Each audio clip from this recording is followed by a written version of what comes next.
everybody. This is story time number 8. This is actually another one of my favorite stories. It's actually another fairy tale. It's called Jack and the Beanstalk. Yeah, it's a really fun fairy tale about magic beans turning into a giant beanstalk, and oh my god, it's a great story. So you guys are gonna love it, trust me. So enjoy.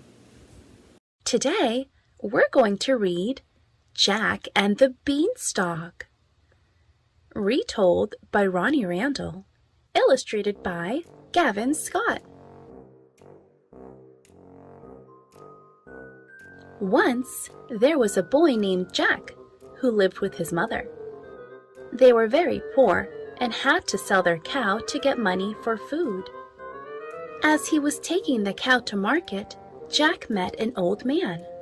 "You won't get much money for such an old cow," he told Jack. "but I can give you something better than money for her. Magic beans!" He held out his hand and showed Jack 5 speckled beans. Magic beans! thought Jack. They sound exciting. He gave the old man the cow and took the beans, thanking the man politely. Then he went home to his mother. Jack's mother was extremely cross. "Silly boy!" she shouted. "Thanks to you, we have no cow and no money." She threw the beans out of the window and sent Jack straight to bed. Do you see the picture of Jack and the cow on the wall? The next morning, Jack was astonished when he looked out of the window. A giant beanstalk had sprung up while he was sleeping, and it stretched up to the sky. Jack ran outside and began to climb the beanstalk. Up and up he went, higher and higher, till he reached the top. There he found a road, which led to a big house. Jack's tummy was rumbling with hunger, so he knocked on the large wooden door. A giant woman answered. She looked kind, and Jack asked if she would give him some breakfast. "You'll be breakfast if my husband finds you," she told Jack. "He's much bigger than me, and he eats children." But Jack begged and pleaded, and at last the woman let him in. She gave him some bread and milk, and hid him in a cupboard. Soon Jack heard loud footsteps and felt the cupboard shake. The giant man was coming. Jack heard him roar. "Fee, fi, fo, fum. I smell the blood of an Englishman." "Don't be silly. You smell the sausages I cooked for your breakfast. Now sit down and eat." After wolfing down 3 plates of sausages, the giant asked his wife to bring him his gold. She brought him 2 big sacks filled with gold coins, which the giant began to count. But he was sleepy after his big breakfast, and soon began to snore. Jack crept out of the cupboard and grabbed one of the sacks. Then he rushed out of the house, along the road, and straight down the beanstalk. Oh no, he took it. Jack's mother was overjoyed to see him, and she was even happier when she saw the gold. They lived well while the money lasted, but after a year, it had all been spent. Once again, Jack and his mother had nothing to eat. "Don't worry, Mother," said Jack. "I'll just go back up the beanstalk to the giant's house." And so he did. Just as before, Jack knocked on the door and begged the giant's wife for something to eat.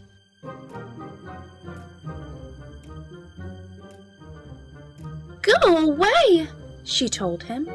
The last time you were here, a sack of gold disappeared. My husband was really cross. But once again, Jack begged and pleaded, and at last she let him in.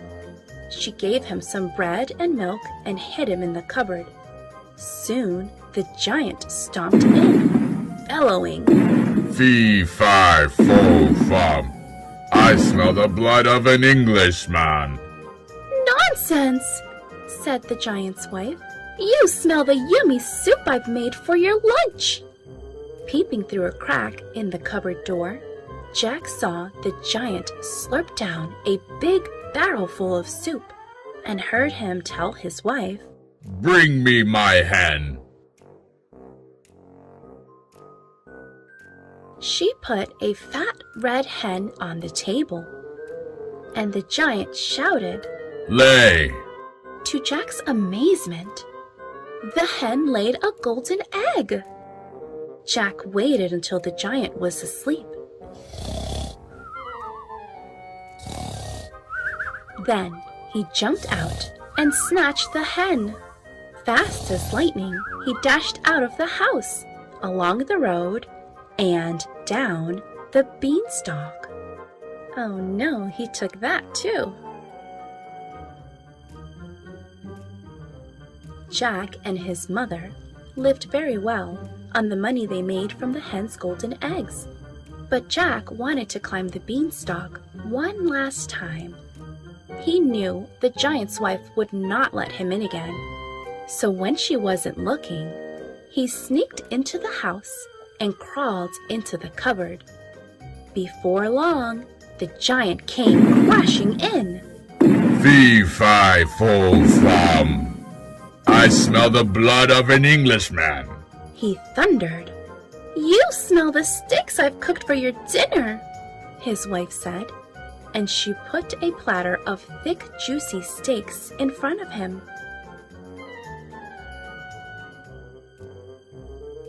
After gobbling up the steaks, the giant took out a golden harp and said, Sing. The harp played a gentle lullaby, and soon the giant was fast asleep. Jack sprang out, took the harp, and began to run. But the harp cried, Master! Master! And the giant woke up. With a roar, he leapt up and ran after Jack. Uh-oh, do you think he'll catch Jack and get all his stuff back? Holding the harp tightly, Jack ran for his life. As he scrambled down the beanstalk, he yelled, Mother! Mother! Bring the axe! Jack took the axe and started to chop down the beanstalk.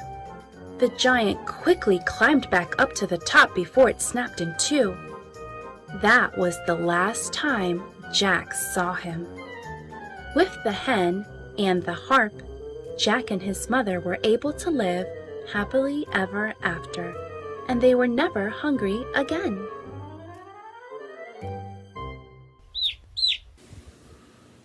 Well, I hope you guys really enjoyed that story. Yeah, it was amazing. I mean, how the giant, wow, the giant's pretty mean. I mean, yeah, it's just amazing. It's really funny how it goes 3, 5, 4, 5. It's just really awesome. I mean, yeah, I wish that was a true story, but unfortunately it was just a fairy tale. So, yeah, I really hope you guys enjoyed that story. So, I hope you guys enjoyed this video. Make sure to give a big thumbs up if you enjoyed it. Subscribe, leave a comment. See you all next time. Have a nice day, and peace out.